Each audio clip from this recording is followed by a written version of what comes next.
할렐루야. 오늘은 대강절 세 번째 주일입니다. 사랑이신 예수님을 기다리는 학수고대하는 절기입니다. 여러분, 예수님은 결국 이 세상에 어떻게 오셨습니까? 또 그 오시는 과정에서는 무슨 일들이 있었죠? 기억나십니까? 예수님은 성령을 통해서 잉태되셨습니다. 마리아라고 하는 여인을 통해서 태어나시죠. 그러셨기 때문에 일반 사람들이 태어나는 방식과는 전혀 다른 방식으로 이 세상에 오셨습니다. 그리고 예수님께서 이 세상에 태어나셨을 때에는 조금 특이한 일들이 많이 있었습니다. 천사들이 나타나서 예수님의 탄생을 경배합니다. 동방으로부터 어떤 박사들이 찾아와서 예물을 드린 일도 독특했죠. 이 동방에서 온 박사들은 별을 보고 예루살렘까지 옵니다. 아마도 당시 점성술이 발달했던 바벨론에서 온 사람들이 아닌가 성경학자들은 추정합니다. 그들은 멀리서 예수님을 찾아와서는 예수님께 세 가지 예물을 드리죠. 황금, 예수님이 왕이시라는 거예요. 그 다음에 유향은 이렇게 연기잖아요. 예수님은 대제사장이시라는 거예요. 또 모략을 드렸는데 모략은 쓴 헐브입니다. 나물이에요. 나물. 써요. 예수님은 이 땅에 오셔서 늘 하시던 일이 고난당하셨어요. 고난을 뜻하는 모략, 하나님의 마음, 하나님의 뜻을 대언하는 선지자로서 동방에서 온 박사들은 예수님께 몰약을 드렸던 겁니다. 그러나 예수님께서 탄생하셨을 때 이렇게 좀 성스럽고 복된 일만이 있었던 것은 아닙니다. 그래서 많은 교인들이 잘 모릅니다. 별로 생각하지 않습니다. 오늘은 예수님께서 태어나실 어간에 있었던 어떤 참 불행한 일을 여러분에게 소개하려고 합니다. 또 그 안에서 오늘 나를 향하신 주님의 마음을 배우려고 합니다. 예수님께서 태어나실 때 보통 아기들은 겪지 않는 혹독한 시련이 주님을 기다리고 있었습니다. 아까 말씀드린 대로 동방에서 온 박사들이 여러 가지 예물을 드리는 것 되게 신비하고 상상만 해도 참 황홀하고 예수님의 신성과 그분의 거룩함을 나타내기에 충분합니다. 물론 그것은 하나님의 아들이신 예수님께 우리 인간이 마땅히 드려야 할 바른 예우였을 겁니다. 또 천사들도 나와서 찬양하고 또 목자들이 와서 경배하는 모든 모습들 참 보기 좋습니다.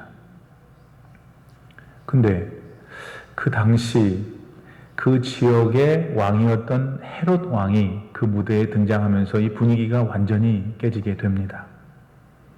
별을 보고 찾아온 우리 동방의 박사들이 먼저 예루살렘에 있는 헤롯 왕을 찾아갑니다.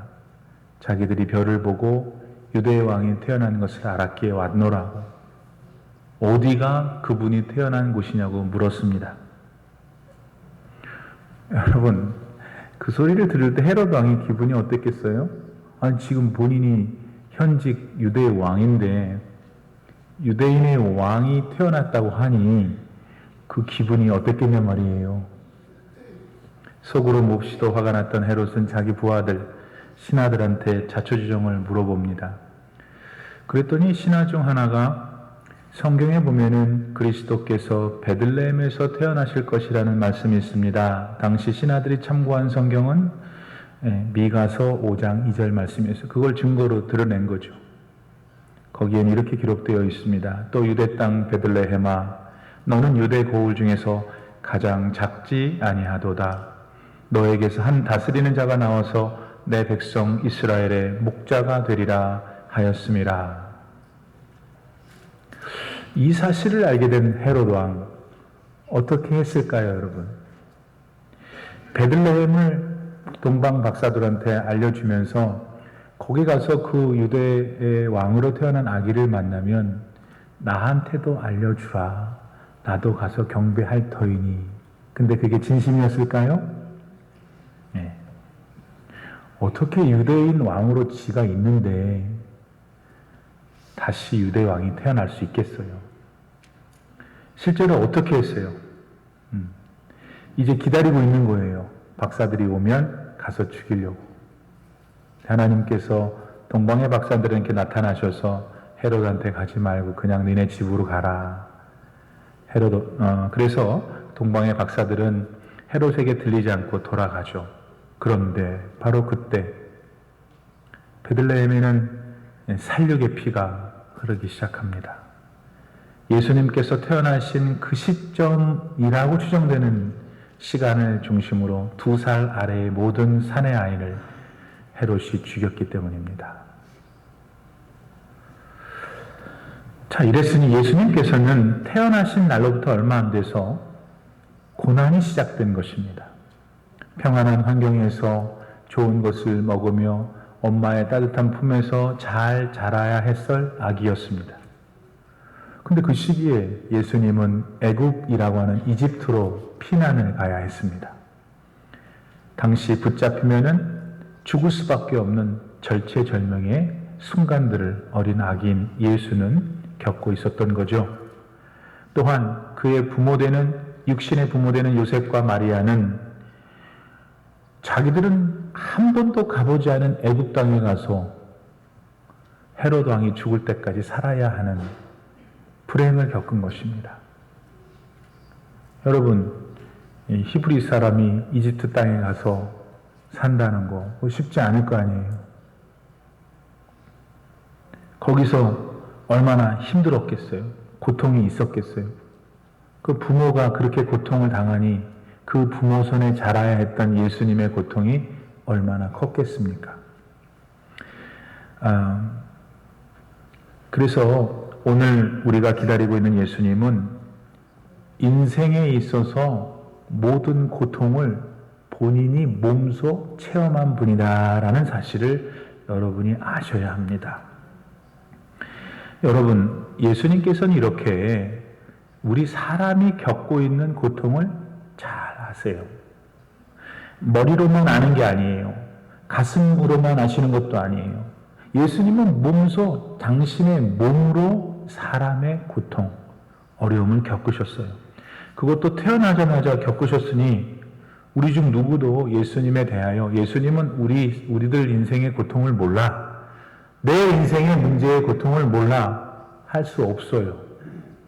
그리고 다음과 같은 사실들은 그와 같은 것을 확고하게 해줍니다. 예수님은 아주 가난했던 부모에게서 태어났습니다. 요셉은 목수였습니다. 그 목수일을 하던 동네는 실제로는 잘 모르는, 당시 사람들은 그런 동네도 있어 하는 아주 작고 작은 시골 나사렛이었습니다. 그러니 목수도 가난한 직업인데다 그 직업으로 먹고 살고 있는 동네도 어디 있는지 없는지 모르는 작은 동네에 아버지 요셉 밑에서 우리 주님이 자라셨으니 얼마나 가난했겠어요.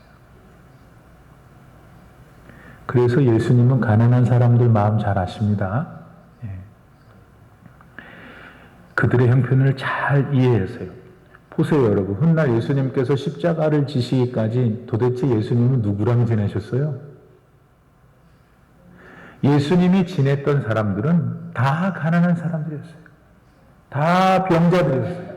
다 마음이 상한 사람들이었습니다. 그렇게 예수님은 언제나 고통받는 사람들과 함께 사셨습니다. 여러분, 오늘 대강절에 우리가 기다리고 있는 예수님이 누구십니까? 도대체 기다리고나 계십니까? 오늘 이 시간 저와 여러분의 마음이 새로워지길 바랍니다. 영혼이 새로워지길 바랍니다. 내가 기다리고 있는 거, 자꾸 교회만 가면 목사님이 기다리라고 하는데 그 기다리는 예수가 내게 누구이신지 분명하게 확립되는 오늘이 되기를 바랍니다. 예수님은 고통을 아시는 분이다. 내 고통을 아시는 분이다.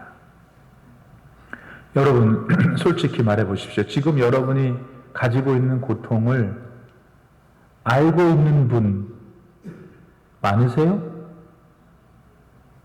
여러분 주변에 많으세요? 그렇지 않으실 거예요. 하지만 예수님은 우리 눈에 보이지 않지만 성령 하나님으로 여러분의 고통을 다 알고 계세요. 뿐만 아닙니다. 그 고통을 알기만 하시면 아무 소용없잖아요. 예수님은 내 고통을 덜어주신다. 고통을 바꾸셔서 감사와 찬송으로 변하게 하셔요. 예. 보통 사람들도 잘 겪지 않는 어린 시절에 고통을 당했던 우리 주님이십니다. 그러므로 지금 저와 여러분이 앓고 있고 염려하고 있고 걱정하고 있는 문제를 주님께 의지할 때 반드시 해결해 주시는 하나님이심을 믿으시길 바랍니다. 오늘 고통스러운 문제로 마음을 앓고 있는 여러분들에게 주님이 이렇게 말씀하셔요. 마태복음 11장 28절 수고하고 무거운 짐진 자들아 다 내게로 오라. 다 내게로 오라. 내가 너희를 어떻게 쉬게 하리라. 이 은혜가 있어요. 지금 있어요. 이 은혜를 취하셔서 여러분의 인생 꽃으로 만드시고 우리 주 예수 그리스도의 그 충만한 능력이 여러분의 고통을 다 이겨낼 수 있게 해주시기를 바랍니다. 두 번째로 대강절에 기다리고 있는 예수님은 누구실까요? 예. 여러분 너무 당연한 것 같지만 오늘 잘 아셔야 돼요. 예수님은 하나님의 아들이세요. 하나님께서는 이 세상에 예수님을 보내셨습니다. 예수님이 오셨지만 더 명확히 말하면 하나님이 예수님을 보내셨어요. 그 보내신 아들이 유다의 왕 헤롯한테 살해의 위협을 받자 우리 하나님은 어떻게 하세요? 아들이신 예수님을 이집트로 피신시킵니다.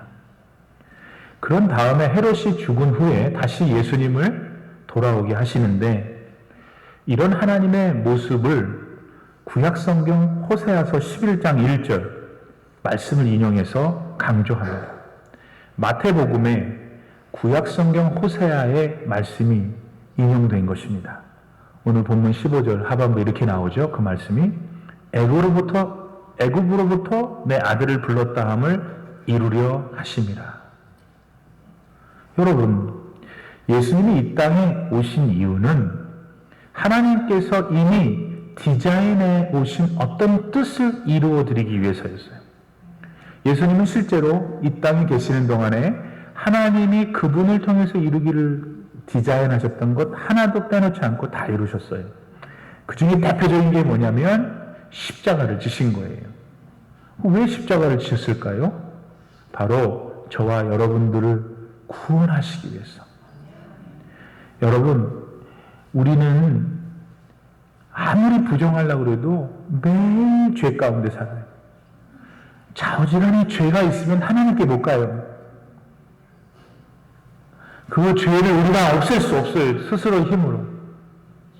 그런데 예수님께서 십자가에서 그분의 생명을 희생하셨기 때문에 그 희생을 믿는 자는 누구나 우리 힘이 아니고 그리스도의 능력이 우리 안에 있는 죄의 권세를 이기게 하신단 말이에요. 그 결과 우리는 죄로부터 자유하게 되었어요. 죄는 그런데 우리를 계속 죽이고 있어요. 어제도 죽이고 오늘 아침에도 죽이고 오늘 오후도 죽일 거고 내일도 죽일 거예요. 그런데 여러분, 비밀한 것은 죽여도 우리는 다시 살아요. 부활해서 결국은 하나님 나라에 영원히 살 것입니다. 예수님께서 죄로 묶여있는 우리를 근본적으로 풀으셔서 자유케 해주셨기 때문입니다. 그러므로 하나님께 이 임무를 받고 이 땅에 내려오신 예수님은 전능하신 하나님의 아들이신 거예요. 그 누구도 감당할 수 없어요, 죄의 권세는. 근데 예수님은 죄의 권세를 그냥 부숴버렸어요. 완전히 박살내셨어요. 할렐루야. 여러분 보세요. 예수님이 말만 하신 분이 아니잖아요. 예수님께서 이 땅에 계신 동안은 뭐 했어요? 예수님은요, 세상에서는 내놓은, 세상 병원에서는 의사들은 내놓은, 절대로 고칠 수 없는 분 다 고쳤어요. 오늘 우리 교회가 또 새로운 종류의 시험을 마귀가 주고 있어요. 우리 열심을 다하는 성도들을 조금 아프게 하세요. 요새 어떻게 해야 될까요? 기도해야 돼요. 주님의 능력을 구해야 돼요. 그러면 신비한 은혜가 나타납니다. 나는 믿습니다. 믿어요. 당연히 믿죠. 하나님 고치실 수 있어요. 하나님 앞에 서는 자는 누구도 치유받지 못하는 일 없어요. 왜냐하면 하나님의 아들은 전능하시기 때문입니다. 그뿐만이 아니에요. 여러분 잘 들으세요. 하나님은 우리가 오늘 필요한 것을 채우신다. 어느 날 예수님 앞에 2만 명의 사람들이 있는데 그 사람들을 다 먹여야 하는 곤란한 일이 생겼어요. 근데 예수님 손에 쥐어든 것은 고작 보리떡 5개하고 물고기 2마리예요. 물고기 그러면 여러분은 지금 고등어를 생각하시잖아요? 이 물고기는 손가락만한 정어리예요. 정어리. 점수 더 줘서 고등어라고 합시다. 아니 2만 명 앞에 보리떡 5개하고 고등어 2마리 뭔 소용이 있겠어요? 뭘 할 수 있겠어요? 근데 어떻게 됐어요, 여러분? 그 2만 명이 다 먹고요. 어떻게? 배부르게. 그 다음 그 남은 음식을 보관해야 할 광주리가 무려 12개나 필요했어요. 어떻게 된 거예요, 여러분? 어떻게 된 겁니까? 예수님께서 하나님께 기도하고 나누어 주라 하니까 된 거예요. 하나님의 전능하심이 아들 예수를 통해 나타난 것이에요. 그러므로 이 대강절에 우리가 기다리고 있는 예수님은 추상적인 예수님이 아니에요. 말하세요. 내가 기다리는 예수님은 전능하신 하나님의 아들이시다. 그러면 오늘 저와 여러분이 겪고 있고 마음에 기도하고 있는 어려움을 주님 앞에 내어놓으면 무슨 일이 생길까요? 당연히 해결받죠. 마가복음 9장 23절에서 주님이 이렇게 말씀하세요. 예수께서 이르시되 할 수 있거든이 무슨 말이냐? 믿는 자에게는 능히 하지 못할 일이 없느니라. 오늘 올림피아나 장로교회 지금 예배드리는 여러분의 인생 속에 여러분 가정 속에 오병이어의 기적이 나가기를 축원합니다.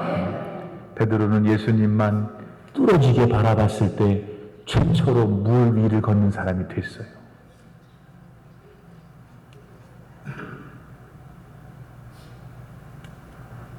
예수님을 바라보다가 왜 다른 데를 봐요?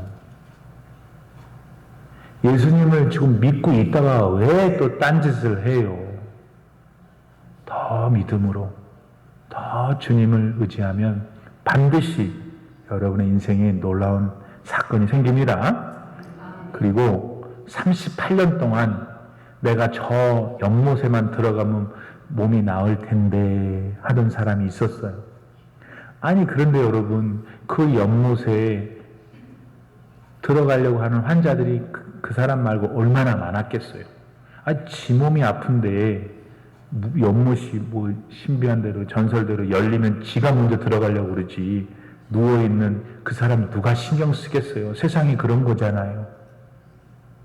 그렇게 38년 동안 내내 그 연못에 한번 들어갔으면 소원이 없겠다. 누워있던 그 사람, 베데스다의 그 사람 어느 날 벌떡 일어났어요.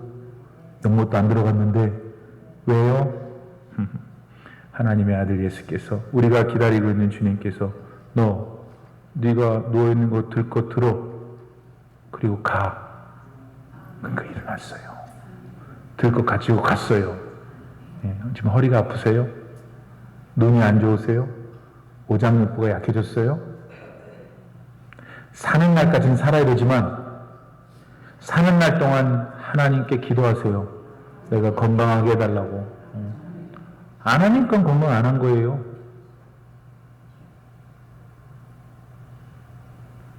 근데 여러분, 이렇게 육신의 질병에서 고침받는 것뿐만 아니라 더 중요한 일이 있어요. 그건 뭐냐면 영혼이 영원히 사는 거예요.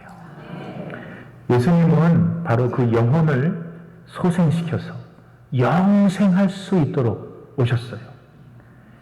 난쟁이 삭개오는 여리고에서 그 세금 걷는 사람 중에 대장이었어요. 이때나 그때나 세금 걷는 사람들 부자예요. 돈이 엄청 많았어요. 사람들한테 욕은 좀 먹었지만 그래도 그를 건들 수가 없었어요. 왜냐하면 그때는 로마가 그 당시에 그 지역을 식민지화 시켰잖아요. 그러니까 세금을 잘 받아내야 되니까 삭개오를 뒤에서 탁 서포트했단 말이에요. 아니 돈도 많지, 로마의 군인들이 삭개오를 지켜주지, 뭐가 부러울 게 있어요? 근데 삭개오는 그게 다가 아니었나 봐요. 돈도 많았고 권력도 높았는데 그 마음의 허전함, 그 영혼의 간절함이 있었나 봐요. 예수님이 여리고에 찾아오니까 그 나이 든 사람이 그 사회적인 체면에도 불구하고 뽕나무 위에 올라가고 예수님을 바라본 거예요. 그는 그냥 예수님을 바라봤을 뿐이에요. 만나고 싶었지만 나 같은 걸 만나줄까? 그때 예수님 주변에는 얼마나 많은 사람이 있었는지 몰라요. 근데 하필 예수님이 뽕나무를 보시면서 너 내려와라. 예수님께 무릎을 꿇으니까, 예수님을 간절히 찾으니까 주님이 삭개오를 안으신 거예요. 그리고는 누가복음 19장 9절에서 그를 향해 뭐라 그러시지 아십니까? 너에게 돈이 많게 해주겠구나. 아니. 너의 권력을 높게 해주겠거나. 아니. 뭐라 그러시냐면 삭개오가 듣고 싶었던 말씀을 하시는 거예요. 예수께서 이르시되 오늘 구원이 이 집에 이르렀으니 이 사람도 아브라함의 후손이니라. 할렐루야. 네. 야, 제가 보기에는 삭개오는 봉 잡은 거예요. 세상 살면서도 돈도 많지, 로마의 든든한 백도 있지, 거기다가 영원히 사는 구원의 은혜를 주님께 받았으니 진짜로 행복한 인생이죠. 예수님은 보세요, 삭개오의 육신의 병을 고치신 게 아니에요. 그렇다고 삭개오의 정신적인 질병을 만지신 것도 아니었잖아요. 예수님은 삭개오의 영혼을 구하셨어요. 그거는 어떤 질병을 고치는 것보다, 얼마나 많은 돈을 주는 것보다 비교할 수 없는 축복이에요. 최고의 축복. 왜? 그 축복을 받아야 하나님과 영원히 영생할 수 있기 때문입니다. 그러한 능력의 주님, 예수님의 전능하심, 그것을 알고 주님을 기다리는 여러분 되기를 바랍니다. 오늘 여러분이 삭개오와 같은 마음으로 주님, 저도 불쌍히 여겨 주옵소서. 그럴 때 주님은 반드시 여러분의 기도를 들으시고 응답하실 줄 믿습니다. 세 번째로 이 대강절에 우리가 기다리는 예수님은 또 누굴까? 예수님은 눈물이 씻어주시는 분이에요. 눈물. 여러분, 아기가 응애하고 태어나면은 세상에 웃지 않는 사람이 어디 있어요?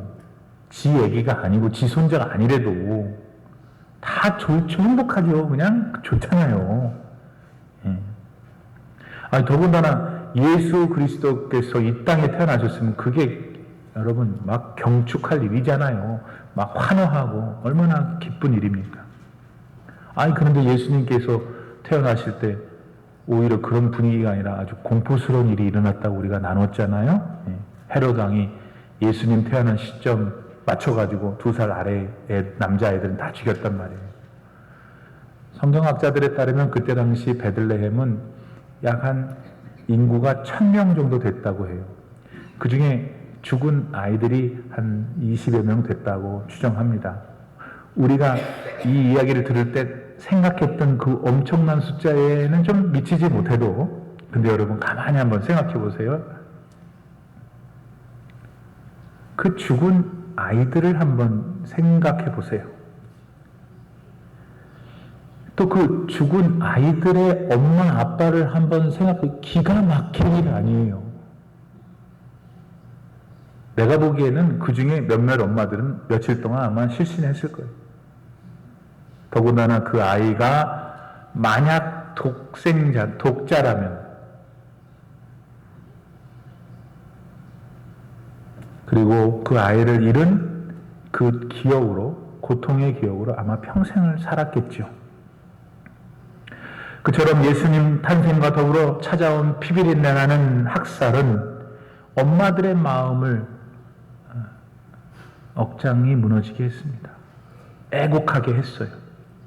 그리고 그들은 그냥 살아서 사는 게 아니고 그냥 살고 싶어 사는 게 아니라 죽을 날만 기다리고 있는 모습이었습니다. 이런 상황을 성경은 갑자기 구약 성경에 있는 또 에레미야서를 인용을 하는 거예요. 그때 당시의 상황을. 그게 우리 지금 여러분 아마 읽을 때 무슨 말인지 못 알아들었을 거예요. 그 말씀 우선은 18절 말씀이에요. 라마에서 슬퍼하며 크게 통곡하는 소리가 들리니 라헬이 그 자식을 위하여 애곡하는 것이라. 그가 자식이 없으므로 위로받기를 거절하였도다. 여러분 도대체 이게 무슨 말이에요? 왜 또 이 말씀이 오늘 이 본문 안에 들어있을까? 우선 여러분 조금 저를 도와주셔야 돼요. 라헬이 통곡한다 그랬어요. 라헬은 옛날 야곱의 부인이에요. 그녀는 베들레헴에서 하필 죽었어요. 그러니까 여기다가 넣겠죠? 그 라헬이 라마에서 통곡했대요. 라마는 베들레헴 북쪽에 있는 한 조그마한 동네예요. 그러니까 지금 헤롯이 애들을 죽였다고 하는 그 베들레헴 지역 어딘가에 있었겠죠? 그럼 왜 라헬은 베들레헴에서 통곡했을까? 이유는 자기 애들이 모두 어느 날 죽게 될 것을 알았기 때문이에요. 야곱의 부인인 라헬은 유명한 그 요셉 있죠? 애굽의 총리된 사람하고 베냐민을 낳았어요. 근데 요셉은 나중에 결혼해서 누구를 낳냐면 장자 므낫세를 낳고 차자 에브라임을 낳아요. 그러니까 다 라헬의 손주들이죠. 맞아요? 근데 이 에브라임이 나중에 다른 9개의 지파와 함께 북쪽에다가 나라를 세워요. 북이스라엘을. 그러니까 에브라임 그러면 북이스라엘 왕국 생각이 나고, 근데 이 북이스라엘이 하나님 경배하지 않아요. 우상을 엄청 섬겼어요. 그래서 하나님께서 아수르 제국을 보내셔서 완전히 진멸하세요.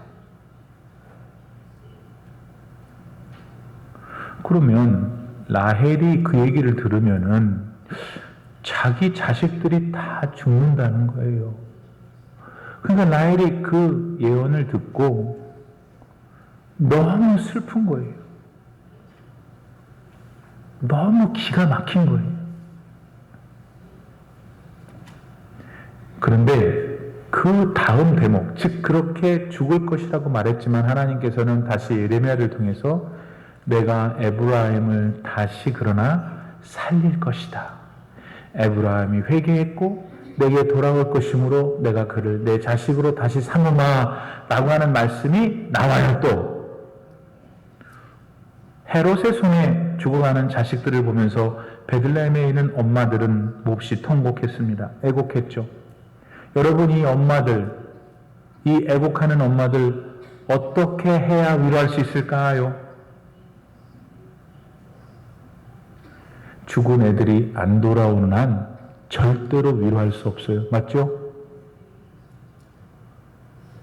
오늘 왜 이 본문을 넣냐면 예수님께서 이 땅에 오셔서 애국으로 피난 가셨, 고통당했다 하더라도, 그래서 베들레헴에서 많은 아이들이 죽었다 하더라도 예수님은 그 죽은 아이들로 비유되는 많은 영혼들을 다시 살려내기 위해 오셨다라는 거예요. 여러분, 예수님은 태어나시자마자 죽을 뻔하셨어요. 그런데 신비한 것은 예수님을 누구도 털끝 하나 건들 수 없었어요. 당시 최고의 권력자 헤롯도 여러 번 죽이려고 했지만 어쩔 수 없었어요. 왜냐하면 하나님께서 예수님을 보호하시고 계셨기 때문에. 왜 하나님은 예수님을 보호하셨을까? 하나님은 저와 여러분을 구원하셔야 했기 때문에 예수님을 보호하셨어요. 헤롯 왕은 왜 예수님을 죽이자고 했어요? 지 자리가 위태했으니까. 근데 냉정하게 말해서 갓 태어난 어린 예수가 뭐 헤롯한테 뭘 위협이 됐겠어요? 생각해 보세요. 그리고 예수님이 태어나자마자 헤롯한테 무슨 해코지 했어요? 근데 왜 죽여요? 왜 죽이려고 해요? 왜 예수님이 두려웠을까요? 여러분, 헤롯은 영적으로 보면은 사탄을 말합니다. 하나님을 부정하고 자기만 사랑하고 자기 멋대로 살기를 좋아하는 세상을 대표하는 것이 헤롯 왕입니다. 이처럼 사단의 영향을 받은 세상은 예수님 싫어합니다. 그렇게 해서 어떻게든지 예수님 죽이려고 해요. 그 일환으로 예수님 믿고 따르는 저와 여러분 같은 사람들의 삶에 통곡할 일을 만드는 거예요. 애곡하게 해서 그 마음의 소망을 잃게 하는 거죠. 그래서 믿음의 사람들인 우리들도 때때로 마음이 슬픈 일들을 당하게 되는 거예요. 근데 여러분, 여기서 아셔야 됩니다. 하나님은 요거를 다 아신다는 거예요. 아시기만 할 뿐만 아니라 하나님의 백성들이 다치고 힘들어하고 우는 거 하나님이 못 참아하세요. 반드시 하나님이 움직이셔요. 가만히 보고 계시지 않으신다는 사실을 믿으시기 바랍니다. 에브라함을 잃고 통곡하고 있던 라헬한테 하나님께서는 에레미야를 통해서 아니야, 내가 너의 손자들, 내가 너의 자식들을 다시 돌려보낼 거니 위로를 받아라 하신 것처럼 오늘 우리를 향해 말씀하시는 거예요. 내가 내 아들 예수를 너에게 보냈다. 그가 너희를 살려낼 것이다 말씀하십니다. 사랑하는 여러분, 우리한테는 지금 남들은 몰라도 슬프고 애곡할 일이 있을 수 있어요. 그 일만 생각하면 눈물이 나는 거예요, 자꾸. 그러나 그런 여러분들에게 예수님 계심을 잊지 말기를 바랍니다. 예수님은 지금 당장, 한 달 뒤, 1년 뒤가 아니고 지금 당장 우리의 문제를 얼마든지 해결할 수 있는 능력이 계세요.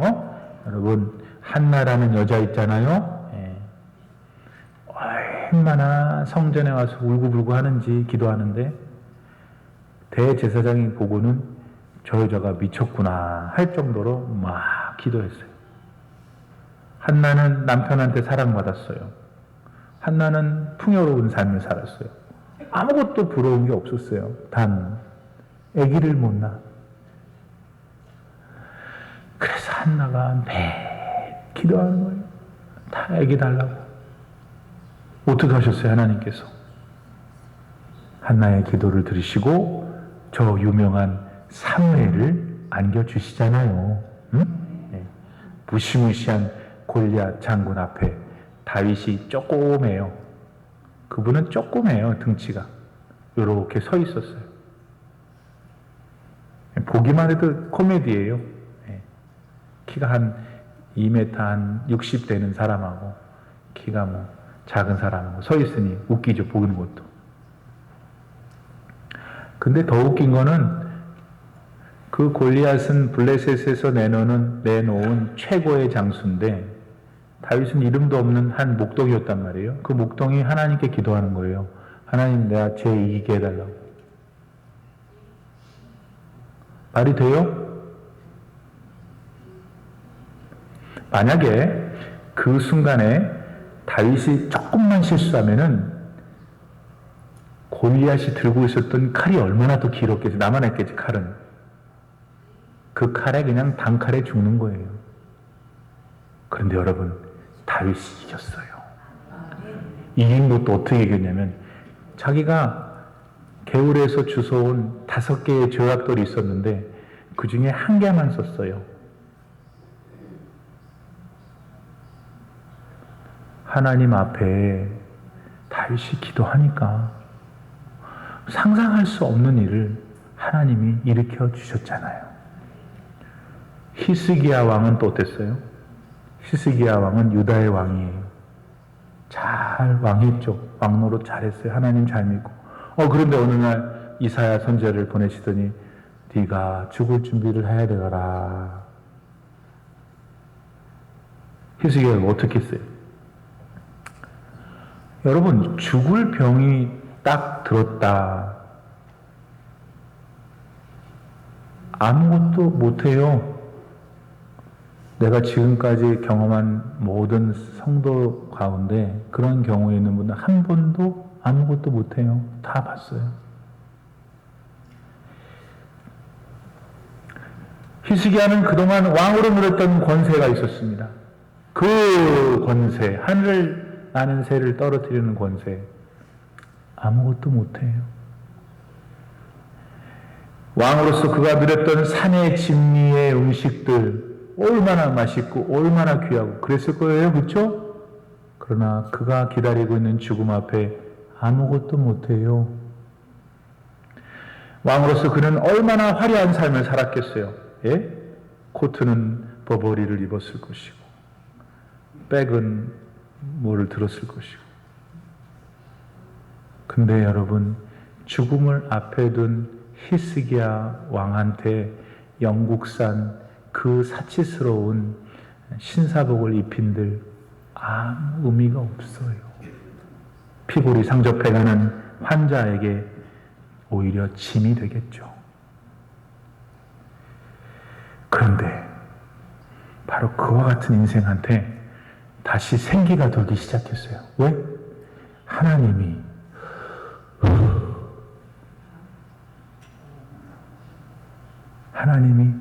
그의 영으로 15년이라는 세월을 다시 주셨기 때문에 살아났어요. 예. 여러분, 오늘 우리가 기다리고 있는 예수님이 이 하나님이세요. 하나님께서는 오늘 예수님을 통해서 우리의 삶을 인도하고 계시는 거예요.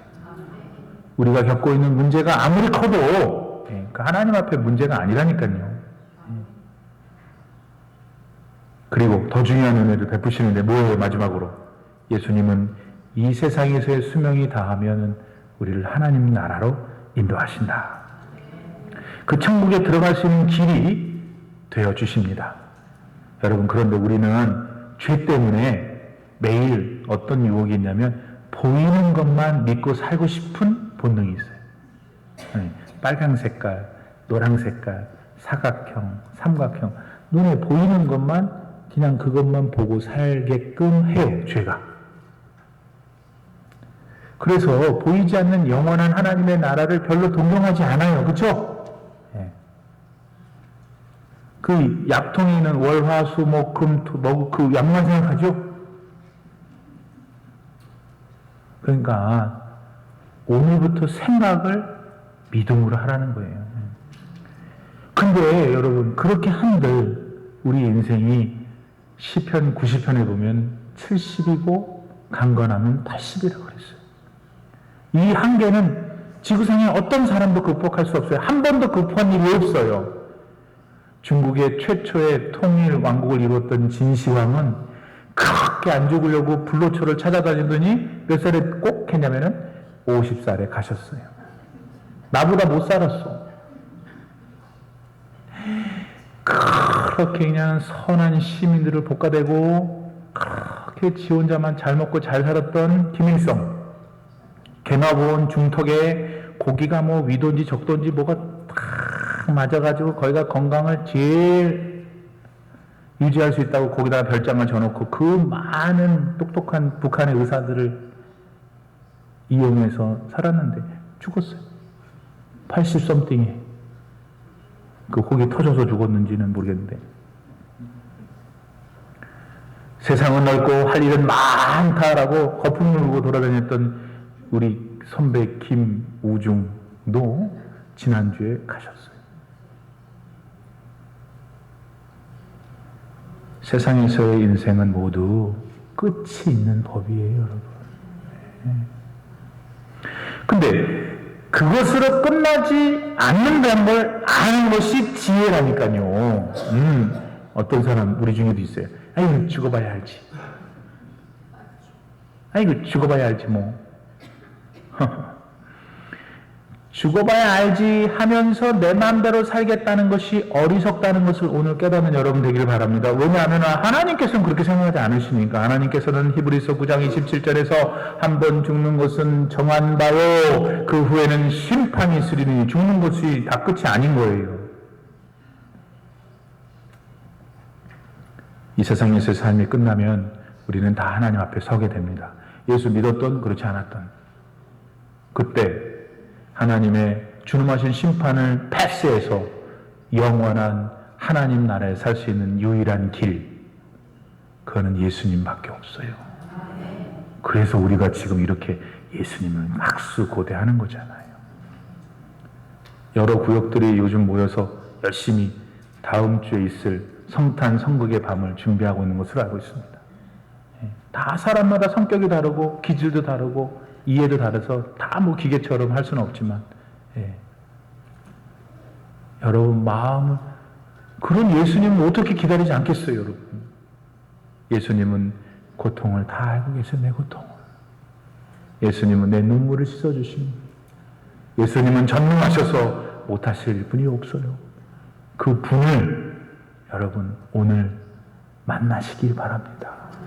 그분을 여러분 안에 깊이 모시고 이 전을 떠나 세상 속에서도 그분과 동행하면서 진짜 어느 해 못지않은, 아니 어느 해보다도 더 기쁘고 감사한 2019년 대강절 되시기를 바랍니다. 기도합시다. 하나님 감사드려요.